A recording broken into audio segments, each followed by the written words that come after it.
ராஜகுமாரன் ரொம்ப நாளா வந்து பேட்டி கொடுத்துக்கிட்டே இருக்காரு. ஒவ்வொரு பேட்டியிலும் ஏதாவது ஒன்று சொல்லிகிட்டே இருக்காரு. இப்போ வந்து விக்ரம் வந்து நல்ல நடிகரே கிடையாது அப்படிங்கிறாரு. ஒவ்வொரு இதுலேயும் ஒரு இது கிளப்பி விட்டுட்டே இருக்காரு. என்ன ஆச்சு அவருக்கு? இல்லை என்னாச்சுன்னு நம்ம அவரை வந்து குறை சொல்கிறதுல என்ன இருக்குது? அவருக்கு ஒரு கருத்து இருக்குது. அந்த கருத்தை பொது வெளியில் வைக்கிறாரு. அது விருப்பம் இருந்தால் எடுத்துக்கங்க, இல்லைன்னா அது அவர் கருத்துன்ட்டு போயிட வேண்டியது. ஏன்னா இங்கே கருத்து சொல்வதற்கு எல்லாருக்குமே உரிமை இருக்குது.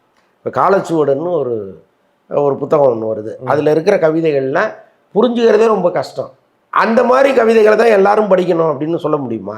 இப்போ அந்த கவிதையை நான் படிச்சுட்டு எனக்கு ஒரு விமர்சனம் இருக்கும். இதெல்லாம் கவிதையா? ஏதோ மடக்கி மடக்கி போட்டு குழப்பி விட்ருக்காங்க.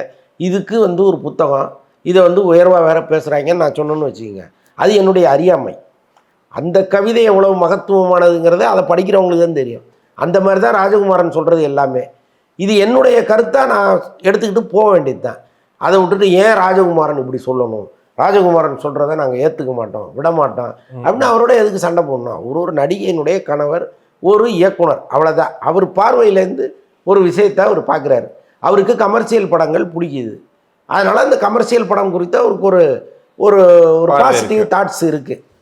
இப்போ இந்த பக்கம் அவர் வந்து உதிரிப்பூக்கால் மகேந்திரன் மாதிரி ஒரு பெரிய டைரக்டர், ஒரு பெரிய லெஜண்டு, அவருடைய படத்தை அவர் விமர்சிக்கிறார். அவருக்கு அந்த படம் பிடிக்காமல் போகிறது அவருடைய சுதந்திரம், அவருடைய தனிப்பட்ட கருத்து, அவ்வளோதான். அதுக்காக நீ எப்படி அவரை சொல்லலான்னு நம்ம சண்டைக்கு போக முடியாது.